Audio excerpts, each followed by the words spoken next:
삼재라는 건 딴 게 아니고 합의되는 거는 같은 운동을 가지고 활동이 돼요.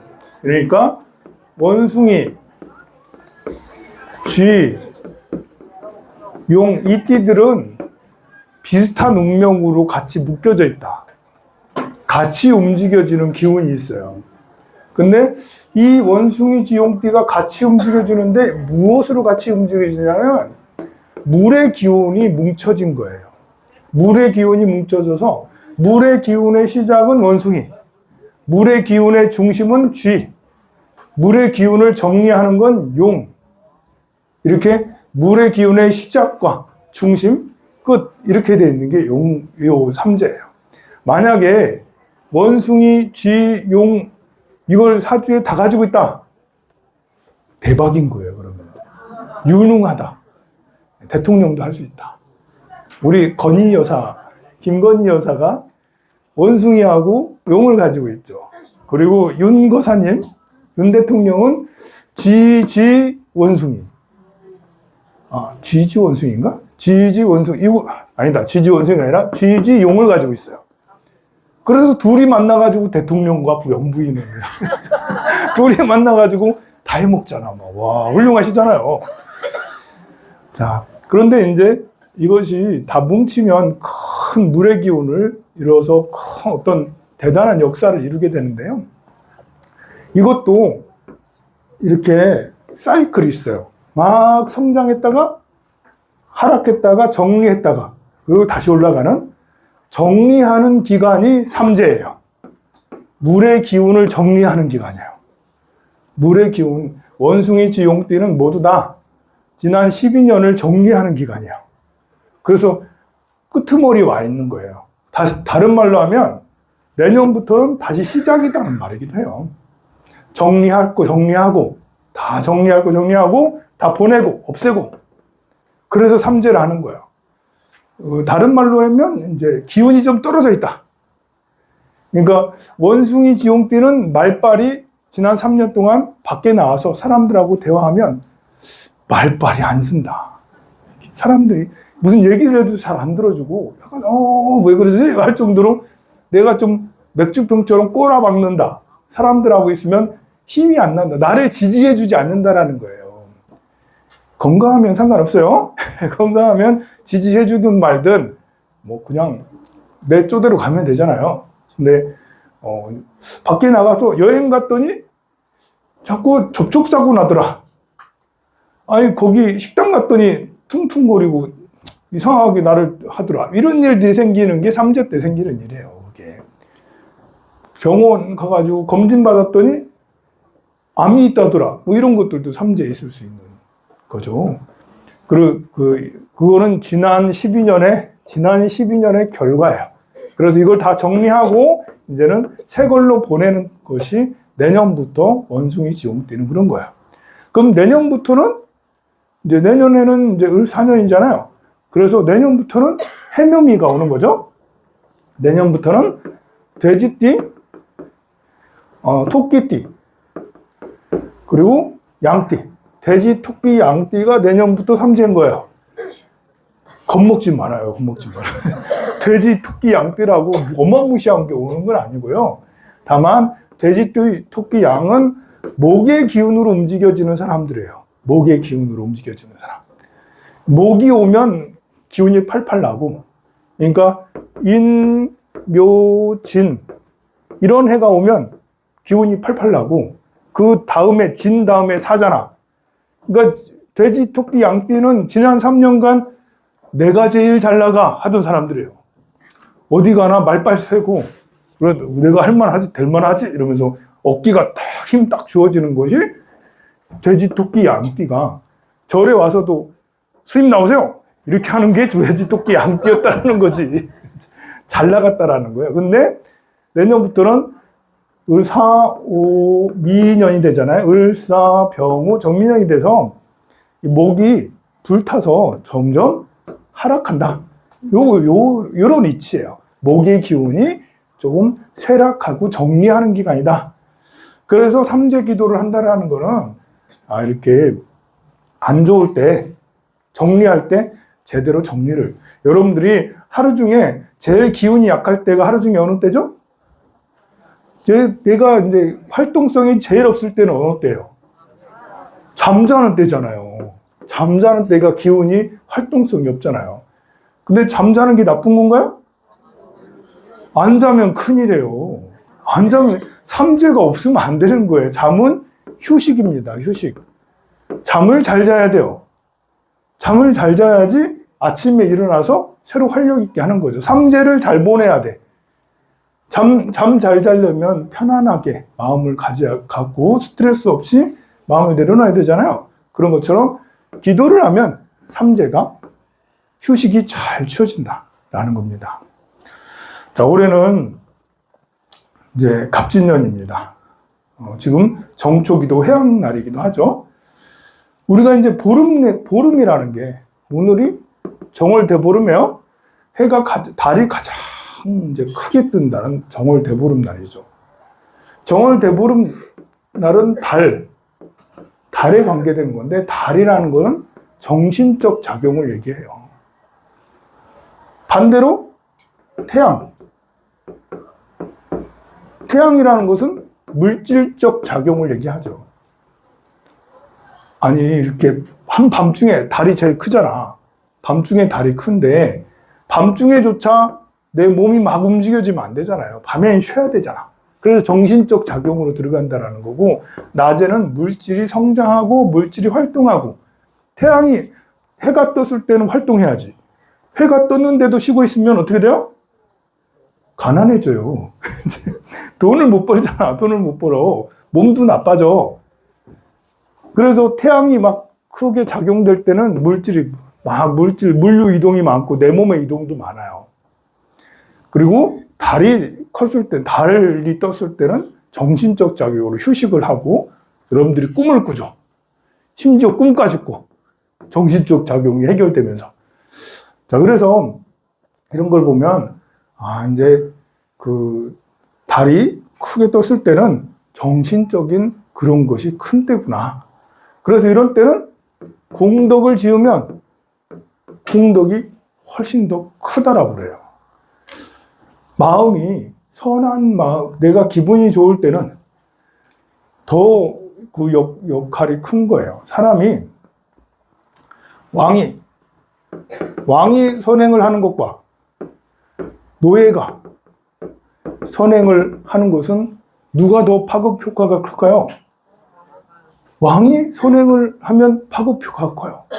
마찬가지로 사람이 달이 크게 틀 때, 달이 엄청 컸을 때 선행을 하면 그 공덕이 더 크다라는 거예요. 그래서 보름마다 보름 법회를 하는 거예요. 그런데 이게 크게 떴다가 작았다가 다시 크게 떴다 이러는데, 이때는 마음이 엄청 정신적 에너지가 크다고 해서 이때만 열심히 하고, 달이 이렇게 여기 있을 때 정신적 에너지가 낮잖아. 여기 있을 때는 그럼 핑핑 노나? 아닌 거예요. 여기 있을 때도 역시 공덕을 지어야 되겠죠. 여기서 짓는 공덕이 더 중요할까요? 여기서 짓는 공덕이 더 중요할까요? 둘 다 중요하죠, 둘 다. 이거 경중을 나눌 수가 없어요. 그러니까 우리가 삼재는 여기가 삼재잖아요. 내가 힘이 약화될 때. 여기가 이제 왕쇠예요, 생왕쇠 이렇게 해가지고 걸록제왕이라서, 걸록제왕이 여기 높이 떴을 때예요. 잘 나갈 때죠. 잘 나갈 때 더 잘 나가는 게 더 높게 올라가면 좋잖아. 내려갈 때 여기 삼재라, 잘못 걸리면 삼재가 여기가 아니라 이 밑에까지 내려갈 수 있어요. 지하실까지 내려갈 수 있어요. 그러면 안 되잖아. 일생에 한 번 정도는 삼재를 크게 당하기도 해요. 여러분들 삼재를 모르고 살아가는 사람도 많거든요. 근데 힘든 때 보면 삼재였나? 해서 달력 보고 이러면 삼재네? 인생에 한 번 정도는 삼재를 크게 당하는데 그때 한 번 꼬꾸라져서 푹 떨어지는 경우가 생겨요. 이게 안 좋을 때, 겨울이라 해서 이게 안 좋을 때 가만히 있는 게 아니라 안 좋을 때도 공덕을 지으면 이렇게까지 안 내려가고 이렇게 내려가다가 다시 올라갈 수가 있겠죠. 이게 이제 최상이에요. 이게 보름이며, 이게 보름이야, 보름. 보름날 공덕을 짓고 기도를 하고, 여기 언제겠어요? 금음. 금음 다음 날이 뭐예요? 초하루죠. 초하루는 시작이잖아. 정신 에너지, 정신적 에너지의 시작이에요. 초하루 날 절에 다니라고 그러잖아요. 바로 이런 이유예요. 초하루 날 절에 안 오면 툭 떨어져. 무슨 사고가 날 수도 있고, 화를 낼 수도 있고, 뭐 이렇게 실언을 할 수도 있고, 폭언을 할 수도 있잖아요. 푹 떨어져. 고생을 해. 그게 아니라 초하루 날 이렇게 정신적 에너지 낮을 때 공덕을 지으면 조금 낮아지다가 높아. 다시 올라오게 되잖아요. 그래서 우리는 이렇게 되면 이런 사이클, 이상적인 사이클이 될 수가 있죠. 이렇게. 좋을 때 열심히 하고, 나쁠 때 열심히 해서 더 낮아지지 않고, 해다가 다시 올라가면 이전 좋을 때보다 더 높아지는 거죠.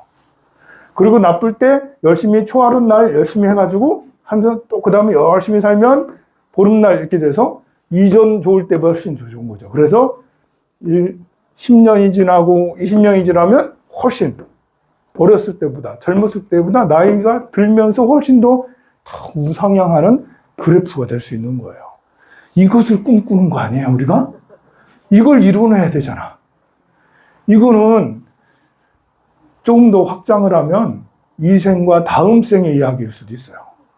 이 생 열심히 살다가 좀 안 좋아질, 죽을 때잖아, 죽을 때. 이렇게 태어나서 열심히 살았어. 최고 50대가 최고조잖아요. 50대가 우리 인생에서 50대가 제일 높아요, 50대가. 50대부터 천천히 내려오죠? 그러다가 누구는 툭 떨어져요. 그런 사람 있죠. 자식한테 결혼 비용 다 주고, 혼자 손가락 빨고 있고, 이렇게 대출 맨날 생각해야 돼. 뭐 이러면서 이자 갚아야 되는 맨날 이런 생각하고 있으면 푹 떨어지는 거지. 그리고 퇴직하고 나서 뭘 어떻게 할지 모르는 사람들이 있어요. 퇴직하고 나가지고 뭘 해야 되지? 건강까지 나빠졌어요. 이러면 푹 떨어지는 거예요. 그게 아니고, 우리 불제자들은 50대 넘어서 나이가 많아도 조금만 낮아지다가 다시 다음 생에 태어나면 더 높게, 다음 생이 훨씬 더 높게, 이 생보다 다음 생. 그래서 늘 서원을 세우는 게 세세상행 보살도. 따라해봐요. 한 번 더. 한 번 듣고 다 할 줄 아는 거 보니까 이미 여러분들은 원력을 세웠군요. 보살도, 세세상행 보살도. 이 이야기를 처음 들어보는 사람은 대박인 거야, 이제. 이제 시작인 거야, 이제. 인생이 바뀐 거야. 그전에는 모르고 살다가, 이제부터는 이렇게 살아야 되는구나, 라는 것이 생긴 거고, 이미 입에 달아서, 이거 너무 좋은 말 같아요, 라는 사람들은 훌륭한 거지. 이 세세는 생생토록, 상행이라는 것은 훌륭한 행, 세세상행, 윗상자니까요. 윗상자예요. 아주 좋은 행을, 최고의 행을 하는 보살의 길로 가겠다. 세세상행 보살. 이 생에도 보살의 길, 다음 생에도 보살의 길. 점점 생이 거듭될수록 해서 여기가 관음보살이 되는 거죠. 한 생, 두 생, 세 생 딱 지나고 나니까 3생 동안 열심히 닦고 나니까 관음보살이 되더라. 이게 가능한 거예요. 우리 사람이기 때문에, 우리 사람은 이런 게 가능해져요. 가능할 수 있어요. 동물로 태어나면 연 이어지지가 않아. 이 생에 살다가 동물로 죽으면 툭 떨어지는 거지. 여기 낮아졌다가 다시 올라오는 게 아니라, 동물로 살면서 또 호랑이로 살아봐. 여러분들이 호랑이로 태어나 살아봐요. 그러면 그 업이 얼마나, 살생의 업이, 먹고 살려고 어쩔 수 없이 죽였지만 살생의 업이 얼마나 많아. 매일같이 살아있는 걸 먹어야 되잖아. 그러면 죽을 때 어떻게 되겠어요? 푹 떨어지는 거예요. 나빠. 다음에 올라오려고 해도 자기가 먹었던 것들이 다시 나타나가지고 자기를 괴롭혀. 호랑이로 태어나면. 그러면 올라오기는커녕 점점 내려갈 우려가 있다라는 거죠. 생이 더할수록 거듭할수록 더 나빠지는 게 호랑이의 삶이 될 수가 있어요. 소는 좀 다를 수 있겠네요. 소는 스님이 돌아가시고 나면 소가 된다는 말이 있어요. 왜 그러겠어요? 소는 풀만 먹잖아, 소는. 그리고 지금 소는 다르지만 옛날 소는 일하잖아요. 그래서 그 빚을 갚는다. 빚을. 평생 이제 계속 논밭을 갈면서 빚을 갚고 나니까 그러면 소의 인생은 태어나서 이렇게 되겠죠. 더 낮아지지 않아. 공덕을 지었으니까. 그러다가 이 공덕의 힘으로, 전생의 공덕의 힘으로 내가 전생에 소였나? 소인 사람이 훨씬 또 올라가요. 소는 그렇게 나쁜 게 아닐 수도 있겠죠. 자, 그래서 오늘 대보름날 이런 이치를 가만히 생각을 해보도록 해요. 우리가 초하루 보름, 보름날은 이래서 공덕을 많이 짓고 초하루 금음 때는 이래서 또 공덕이 필요하구나. 이 생을 전반적으로 생각해서 나이가 들면 들수록 점점 하락하기 마련인데 더 하락하지 않고 우리는 불도로 정신적 에너지는 심지어 나이가 많아져도 조금씩 상승할 수도 있어요. 가능해요. 불가능하지 않아요. 나이가 더 많아지는데도 마음이 더 넓고 미소와 친절이 가득해. 이 미소, 우리가 이 미소와 친절, 모든 복의 기본은 미소, 친절에서 나오죠. 여러분들이 많은 복을 짓고 싶거든. 일단은 얼굴에 미소가 가득해야 돼. 내가 아무리 선한 의도를 갖고 있어도 뚱하니 있으면 상처받는다니까, 사람들이. 오해한다니까? 사람들을 괜히 오해하게 만들어. 미소를 짓고 있는 사람은 저 사람은 나를 좋아하는 겁다. 지금 긍정적으로 생각하는 겁다. 그러면서 나를 오해하지 않아. 근데 뚱하고 있으면 오해한다니까. 괜한 오해받아. 나는 기분이 좋은 상태인데 내가 뚱하고 있다고 눈치를 살살 봐. 여러분들 아들, 딸들이 엄마, 아빠가 뚱하고 있어 봐. 아들, 딸들이 눈치 봐서 기가 죽어요. 한마디라도 이렇게 해야 돼! 라고 하면, 네? 친절하면, 미소 짓고 친절하면 그렇지 않죠. 서로가 좋은 뜻을 가지고 있어요. 그런데 미소와 친절을 가지려면 어떻게 해야 되겠어요? 연기로 되는 게 아니에요.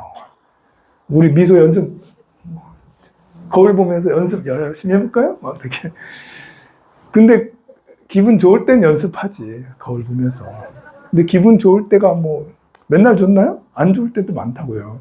그래서 사람이 미소와 친절이 몸에 익으려면 일단은 생명에 대한 존중이 있어야 돼요.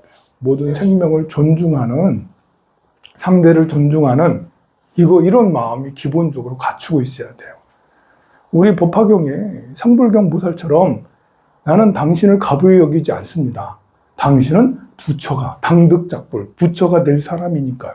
당신은 부처님이니까 나는 당신을 결코 가부에 여기지 않습니다. 그렇게 말하는 것이 상불경 보살이에요. 상대를 존중하잖아요. 존중하게 되면 이해를 할 수가 있어요. 상대의 마음을 알 수가 있잖아요. 존중할 때 경청이 돼요. 경청. 들어줄 수가 있어요. 나만 생각하면 내 하고 싶은 말만 하는 사람은 이기적이잖아요. 그런 사람은 웃고 있어도 웃는 게 아니에요. 그런 사람은 친절하다고 할 수가 없죠.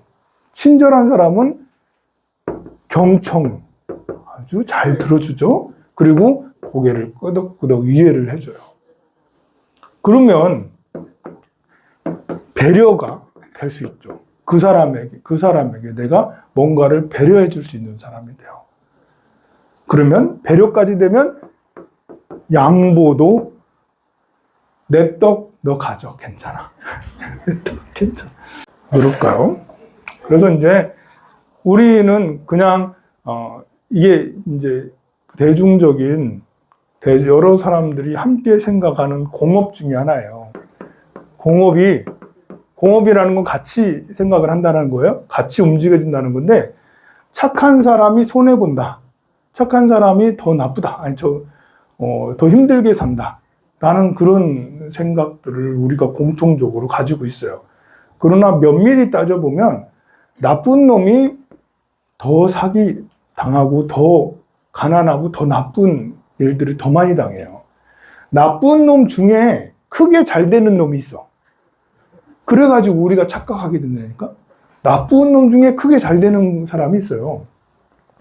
그 원리는 뭐냐면, 권력이나 재력은 선과 우리가 알고 있는 선과 악의 영향이 달라요. 우리가 생각할 때는 선한 사람은 권력을 더 높게 갖고, 선한 사람은 돈을 더 많이 벌고, 이렇게 생각을 할 수도 있잖아요. 지금은 이제 선악에 대해서 얘기하는데, 본래 권력이나 재력은 이 적당히 나쁜 놈이 더 권력을 크게 가질 수가 있어요. 권력의 속성이 그래요. 권력은 재력과 권력은 탐욕들이거든요. 탐욕으로 최고 높은 단계가 권력이잖아요. 물론 이제 그 성자 중에 전륜성왕이라고 인도를 통일한 누구지? 아쇼카 왕처럼 인도를 통일한 전륜성왕 같은 경우는 경우가 다르죠. 하지만 그 자리에 이를 때까지는 이 권력이 탐욕으로 가득했어요. 자기 형제들을 모두 다 죽이고 큰 전쟁을 해서 많은 사람을 죽이고 인도를 통일했거든요. 그리고 나서는 이제 선행을 베풀었죠. 불법으로 나라를 다스려야 된다고 개과천선을 했기 때문에 아쇼카라는 왕은 인도에서 가장 존경받는 사람이 돼요. 그런데 그 가장 높은 권력에 이르는 징기즈칸, 가장 높은 권력이잖아. 징기즈칸의 손자 쿠빌라이 칸 역시 마찬가지로 최고의 권력이잖아요. 얼마나 많은 사람을 죽이고 탐욕이 얼마나 강해요. 자기 종족들을 다 죽여야 돼. 재력도 우리 삼성과 현대가 처음 할 때 얼마나 그냥 착한 행동으로 잘 대기업이 재벌이 거 아닌지 알죠? 정경유착, 정치랑 경제랑 엄청 유착을 해서 박정희 대통령이 엄청 밀어주고 그 다음에 그 전두환 대통령이 엄청 밀어주고 등등 정부에 잘 기대해서 재력이 재벌이 된 거잖아요. 그래서 약간 나쁜 것도 있어야지 된다. 근데 결과적으로 악인이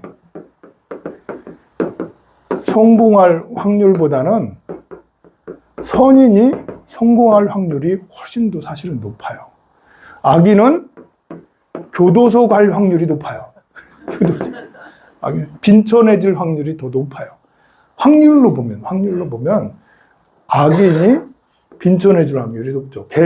악인 중에 특이하게도 성공한 사람들이 있어요. 그래서 우리는 그걸로 이제 시차가 좀 보여주는데, 이상하네? 라는 것이 생기는데, 그렇습니다. 착한 사람이 더 나아지죠. 자, 우리가 이제 정초기도를 하면서 오늘 정초기도 회양날입니다. 보름달이기도 하고, 그래서 이번 갑진년에는 우리는 세세상행보살도 선행을 잘해서 물러서지 않는 점점 나이가 들어도 점점 성장하는 선행으로, 악행으로가 아니라 선행으로 성장하는, 그래서 재물에 대해서 마음이 떠나 있고, 그리고 몸에 대해서 마음이 떠나 있고, 또 남들에게 사랑받고자 하는 그런 명예에 대해서도 떠나서 나 스스로를 보살도를 닦아 나갈 수 있도록 노력하자고요. 올해의 목표는 그런 거라고 생각이 듭니다. 그래서 여러분들과 함께 3월달은 보현 행원품을 같이 독송할 거예요. 우리가 선하게 살아야 되는 이유, 공덕을 늘 짓고 살아야 되는 이유는 아까도 말했죠. 다시 말하건대 우리는 점점 성장해서 결국 3생 후에 관음보살이 되는 게 목표예요. 부자가 되는 게 목표냐? 목표는 아니죠. 과정 중에 부자도 될 수 있고 가난할 수도 있어요. 그러나 우리 목표는 3생 후에 1생, 2생, 3생이 지나서 관세음보살님이 되는 게 목표죠. 원력을 세우자고. 세상에 자꾸 돈이 중요해, 외모가 중요해, 건강이 중요해, 그리고 남한테 인정받는 게 너무 중요해. 그런 말들이 계속 있다 하더라도 부처님이 계시잖아. 부처님 불법으로 닦아 나아간다는 것은 공덕을 계속해서 지어 나간다라는 거예요. 그러니 이제 2월달 정월달 이제 정월 보름날은 이제 우리 삼재 소멸 기도 다 회향하고, 그리고 이제 신중 기도도 다 회향하고, 그리고 정초 기도도 이제 다 회향하는 그날이에요. 그래서 회향제를 조금 이따 잘 지내서 회향을 하고, 3월 달부터 봄부터 3월부터는 보현 행원품을 독송할게요. 보현 행원품이 이제 금강경 독송도 좋고 천수경 독송도 좋으나 이제 우리는 목표가 있는 거예요. 금강경은 금강경의 목표가 있고 지장경은 지장경의 목표가 있어요. 경전마다 조금 달라요. 우리 보현 행원품의 목표는 보살도예요. 보살도. 세세상행 보살도. 생생토록 보살도를 닦아 나가겠다는 보살도가 목표입니다. 그러면 이 보살도는 어떻게 해야 되냐? 부처님한테 예배, 공경, 찬탄, 공양, 이것이 기본이 돼야 돼요. 보살도를 하려면 일단 부처님을 따라야 되잖아요. 부처님을 존경하고 부처님에게 예배하고 공경해. 예배, 공경하고. 부처님을 찬탄해. 훌륭하십니다. 부처님이라고 찬탄해야죠. 찬탄하는 이유가 뭐겠어요? 우리가 여러분들 돈 많은 사람들 보고 탄성을 지르잖아. 우와, 이러면서. 우와. 그, 로또 당첨 30억. 우와. 왜 그래요? 부럽잖아. 부럽잖아. 나도 그러고 싶잖아. 나도 빌딩, 강남의 빌딩, 50층짜리 빌딩 하나 갖고 싶어. 제가 50층짜리 빌딩 갖고 있으면 여러분들이, 우와, 그렇게, 그럴 거 아니에요. 제가 전 재산을 다 못 끌어모았더니 1조예요. 그럼, 우와, 그럴 거잖아요. 그죠? 그거예요. 찬탄이. 그래서 찬탄하는 거예요. 부처님이 되셨어. 우와, 훌륭하셔라. 어떻게 그렇게까지 관세음보살님이 되셨어. 우와, 그래서 내가 너무너무 되고 싶은 거잖아요. 여러분들 돈 많았으면. 제가 100m 달리기를 9초 만에 주파했어. 그러면 여러분들 우와, 그러고 싶잖아. 정말 건강해서 100m를 9초 내로 주파를 하고 얼마나 좋아요. 그런 것처럼 찬탄은 부러움의 상징이고, 그렇게 부러우니까 되고 싶은 거예요. 나도 그렇게 됐으면 좋겠어요. 찬탄하고. 그러면 그 앞에서 공양이 이제 구체적인 행동이 나가는 거죠. 아까운 내 돈을 부처님한테 드리고, 왜 드리겠어요? 나도 그렇게 되고 싶으니까. 여러분들이 불전함에 넣을 때 우리 아들 그 합격하게 해주세요. 그런 마음으로 넣을 수도 있지만, 가장 훌륭한 마음은 나도 부처님같이, 나도 저기 앉고 싶어요. 그래서 나는 저기 앉으면 안 되나요? 여기에 그냥 앉을 수는 있겠지만, 여러분들이 내가 여기 앉는다고 인정하겠어요? 그런 거 아니잖아요. 저기 앉으려면 진짜 부처가 돼야지 앉을 수 있잖아요. 그래서 공양은 그런 이유로 올리는 거예요. 쌀을 공양 올려도, 초를 공양 올려도 부처님이 되고 싶어요. 우리 아들 부처님 만들어주세요. 우리 아들 건강하고 부자 되고 좋은 직업 갖는 것은 과정입니다. 그럼 과정. 부자 되고 건강하고 가족들끼리 화목한 것은 보살도를 닦아 나가는데 그냥 같이 함께 따라오는 세트들이에요. 보살도를 닦으면 당연히 가정이 화목하고 좋은 인연 만나고 부자가 되는 게 당연해요. 보살도를 닦으면. 보살도를 닦는 과정에 가난도 있어요. 가난하기도 해요. 때로는 보살도를 닦으면서. 그러나 보살도를 한 생, 두 생 닦으면 닦을수록 재화는 더 늘어나게 돼요. 보살도를 닦는데 공양이 기본이잖아. 찬탄이 기본이잖아요. 예배하잖아요. 상대를 존중하고 찬탄하고 칭찬하잖아요. 그리고 공양을 많이 올리려고 해봐. 여러분들 금은 보화를 부처님한테 공양 올리려면 주머니가 많이 있어야지. 통장이 두둑해야지 부처님한테 제일 좋은 그 과일들, 사과 한 박스 요즘에 10만 원씩 막, 그 사과 하나에 10,000원씩 막, 이제 그 비싼 사과 딸기를 제일 좋은 거를 부처님한테 박스로 올리려 해봐. 월급 300만 원 가지고 안 돼. 연봉이 5억 정도는 돼야 돼. 연봉이 5억 정도는 돼야지 공양도 내 맘대로 할 수가 있는 거예요. 그래서 보살도를 닦으면 재화도 충분해져요. 그리고 무엇보다 사람이 진짜 아름다운 건 이렇게 공양도 할 수 있는 훌륭하게 돈 많은 사람이 겸손까지 해봐. 겸손해봐. 우리 손흥민, 얼마나 겸손하고. 그리고 이강인 챙겨주는 거 봐. 이렇게. 한 대 맞고도 챙기잖아. 한 대 맞고도. 너무 얼마나 겸손해. 너무 훌륭해. 그럼 존경의 대상이 돼요. 사람이 겸손하려면 참회를 해야 돼. 참회. 부처님 앞에서 시박참회. 지금까지 살아온 모든 악업들을 참회하죠. 이게 보현행원에 들어가요. 그리고 수의공덕 함께 따라 기뻐하는 거. 공덕을 짓는 걸 따라 기뻐하는 거예요. 옆에 사람이 돈 벌었다. 코인에서 돈 벌었다. 요즘 코인 많이 올랐어요. 그죠? 코인에서 돈 벌었다. 주식해서 돈 벌었다. 부동산에서 돈 벌었다. 그러면 마음이 좋아요? 나빠요? 꼽죠. 그죠? 나는 꼬라박았는데 너는 올라가? 그래서 마음이 좀 그래요. 내 아들이 그러면 또 몰라도 옆에 친구나 형제가 그러면 그게 아니고 이런 마음을 가지면 참여하는 마음을 가지면 보살도는 함께 기뻐하는 거예요. 절에 다니면서 기도하고 공양 올리고 이렇게 법문 듣고 이 사람들이 너무 훌륭해.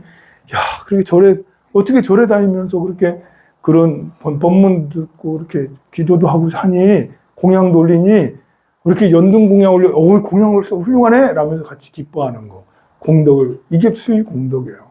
그리고 역시 이어서 계속 공부를 하는 청전 법륜, 그리고 청불주세, 그리고 상수불학, 항순중생. 9번째가 항순중생이에요. 이게 가장 훌륭하지 않아요? 항상 중생을 따라 수순하겠다. 이것은 중생을 부처님으로 모시겠다라는 거예요. 당신은 부처님, 우리 거사님도 부처님, 보살님도 부처님. 이러면서 말로만 부처님이 아니라 진짜로 부처님으로 모시는 이것이 항순중생. 이것이 보살도를 닦는 거예요. 그리고 늘 그런 걸 하면서도 복의 회향, 널리 그 마음을 늘 회향하는 거예요. 살아있는 그 순간순간이 회향의 순간. 이 순간에도 회향하고, 1시간 후에도 회향하고, 내일도 회향하고, 모레도 회향하고, 순간순간이 회향이 되는 거. 이게 회향의 삶이에요. 그런데 그러려면, 회향의 삶을 가지려면 어떻게 되겠어요? 늘 공덕도 함께 지어야죠. 공덕이 있어야지 회향을 하는 거지. 악행을 하고 회향을 하면 되는 그건 회향이 아니죠. 공덕을 지어야지 회향이 가능해요. 그래서 순간순간 공덕을 짓는 거. 여러분들은 지금 공덕을 짓고 있나요? 아닌가요? 이거 앉아서 듣고 있잖아요. 스님의 고리타불한 얘기를 듣고 있어요. 빨리 안 끝나나 이러면서 제도 지낸다면서 안 끝나나 이러면서 참으면서 인욕의 공덕으로 참으면서 공덕을 짓고 있어요. 공덕 지으면 즉시 회향을 하는 거죠. 즉시 회향. 그래야지 양규 같은 사람이 될 수 있어요. 양규. 이번에 양규라는 인물에 대해 새로 공부하게 됐다니까. 우리 역사에 이런 장수가 있다니. 우리 이순신만 훌륭한 줄 알았어. 이순신 훌륭한 줄은 다 알잖아. 근데 양규 들어봤나요? 네. 네, 5분만. 양규라는 분을 이번에 알게 됐어, 세상에. 이순신만 훌륭한 줄 알았더니, 우리 역사에 이런 장수가 있었다니, 어떤 면에서는 이순신보다 더 대단하고 훌륭해요. 이분은 어떻게 알게 됐냐? 고려 거란 전쟁을 봤기 때문에 알고 있는 거예요. 여러분들이 고려 거란 전쟁을 보면 양규를 보면서 이렇게까지 하셨나? 왜냐하면 흥화진이라고 신의주죠. 여기에 거란 이제 요 나라 성종이 40만 대군을 이끌고 와요. 압록강을 건너서 처음 만나는 게 흥화진이에요. 40만 명 대 3천 명. 여기 병사가 이 성에 3천 명밖에 없어요. 주민들하고. 이 40만 명을 7주야를 7일 동안 막아내요. 40만 명이 계속 공성전을 하는데 7일 동안 막아내요. 얼마나 대단해요. 우리 행주대첩 유명하잖아. 행주대첩 해봐야 23시간인가? 이만큼 견딘 거예요. 그런데 양규는 흥화진에 3천 명을 데리고 이 당시 요 나라는 세계 최강이었어요. 칭기즈칸의 군대랑 별반 다르지 않을 정도로 세계 최강이었어요. 세계 최강의 군대 40만이 왔는데 외놈들보다 더 센 군대예요, 본래. 이 군대가 근데 3천 명 가지고 7일 동안 막아냈고 그 성을 점령을 못하니까 피해서 흥화진을 피해서 평양으로 돌아가요. 이렇게까지 했어요. 그리고 나중에 40만의 군대가 평양으로 가게 되는데 그 중간에 성을 하나 또 함락해가지고 우리 그 군사들이 무서워서 도망간 군사들이 많아요. 성주들이. 거기에 나중에 양규가 그 길을 피해가지고 거기에 함락된 성을 다시 탈환해. 2,000명 가지고, 1,500명 가지고 6,000명, 본래 공성전은 10배가 들어가거든요. 인원이. 그런데도 거기를 다시 또 탈환해. 그리고 나중에 40만 명의 군대가 이제 다시 또 이렇게 고란으로 돌아가는, 요 나라로 돌아가는데 그냥 돌아가지 않아요. 고려 양민들을 수만 명을 데리고 들어가요. 그때 양규가 고려 양민들을 탈출시킨다고 곳곳에서 공격을 해가지고 수만 명을 또 풀어줘요. 그러다가 나중에 결국은 죽어요. 세상에 이런 장수는 없어요. 세계 역사에도 이렇게 훌륭한 장수는 잘 없어요. 근데 이 양규라는 장수는 정말 보살의 화신인 것 같아요. 그 고려 양민들이 그 거란으로 끌려가면 어떻게 되겠어요? 모두 다 노예가 되잖아요. 근데 정말 서민들을, 우리 국민들을 너무너무 사랑해서 몸을 아끼지 않고 내 몸이 죽어도 괜찮아. 결국은 마지막에 죽게 되는데 죽을 줄 알고 들어가요. 어쩔 수 없다. 저 많은 양민들을 구해내지 않으면 안 된다 해서 이거 안 구해내도 본인은 이미 전쟁 영웅인데 자기를 희생해서 이런 희생이 없죠. 이런 보살도가 없습니다. 비록 살생한 건 나쁘지만 그래도 우리가 원하는 건 이런 거다. 이런 정신이, 보살도의 정신이 우리가 불자들이 가져야 될 거다. 서희처럼, 서희는 한 방에 단판해가지고 강동육주를 얻어냈잖아요. 이런 지혜, 서희와 같은 지혜, 이런 양규 같은 이런 그 자기를 버리면서까지 그 전투 실력으로 그래서 많은 양민들을 구하는 거. 그리고 강감찬처럼 지략, 강감찬 엄청난 지략을 가지고 있거든요. 그런 지략과 지혜, 그리고 용기, 정의, 이런 것들이 우리가 불도를 닦는 우리 보살들이 가져야 될 거예요. 북한이 공격해오면 어떻게 해야 되죠, 우리는? 죽어야죠. 네, 싸워야 제일 좋은 건 서희처럼 하는 거예요. 북한이 공격해오면 어쨌든 평화를 이제 막아야 되는 거죠. 안 되면 양규처럼 곳곳에 총 들고 가야 되는 거고, 더 좋은 것은 강감천처럼 지략을 가지고 하면 좋습니다. 자, 그러면 우리 정초 모든 기도를, 정초기도, 신중기도, 삼재기도 모든 기도를 회양하는 회양제를 지내도록 하겠습니다. 영단을 향해서 앉으세요.